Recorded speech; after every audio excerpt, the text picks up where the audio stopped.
अगोरा।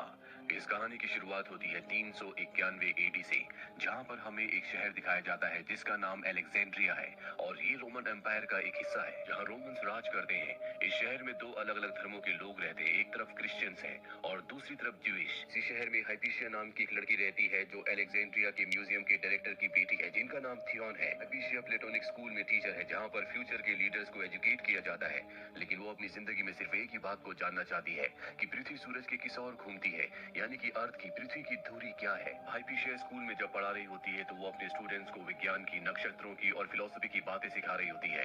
यहाँ पर सभी स्टूडेंट्स उसे बहुत पसंद करते हैं क्योंकि वो अपने काम में, अपनी टीचिंग में बहुत ज्यादा एक्सपर्ट होती है। यहाँ पर हाइपीशिया के पिता के गुलाम का जो बेटा है जिसका नाम डेवियस है, वो हाइपीशिया के साथ उसका असिस्टेंट बन के काम करता है। उसे साइंस में, विज्ञान में बहुत ज्यादा दिलचस्पी है, इसीलिए वो हाइपीशिया की हर एक बात को बहुत ध्यान से सुनता है।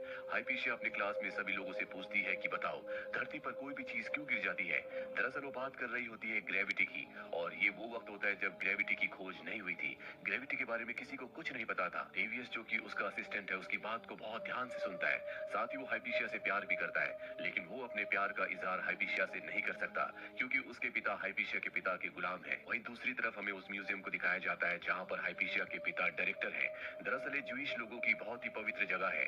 यहाँ ज्यूइश लोगों को पेगन भी कहा जाता है और वो यहाँ पर अपने देवताओं के स्टैचूज को, विज्ञान की किताबों को और अपनी पवित्र किताबों को रखते हैं। अब क्योंकि यहाँ के जो डायरेक्टर है वो हाइपीशिया के पिता है, इसीलिए ज्यूइश लोग जो भी बड़ा फैसला लेते हैं वो हाइपीशिया के पिता थियोन की सहमति से ही लेते हैं। वहीं बाहर हमें एक क्रिश्चियन मॉन्क को दिखाया जाता है जो यहाँ पर पेगन यानी कि ज्यूइश लोगों के देवताओं को उल्टा सीधा कह रहा होता है। दरअसल क्रिश्चियन लोग हमेशा ज्यूइश लोगों के देवताओं का मजाक उड़ाते हैं और वो कहता है कि अगर मेरा देवता, मेरा भगवान सच्चा है तो मैं आग पर चलूंगा और मुझे कुछ भी नहीं होगा। और इसके बाद वो मॉन्क आग के ऊपर चलता है लेकिन उसे कुछ भी नहीं होता।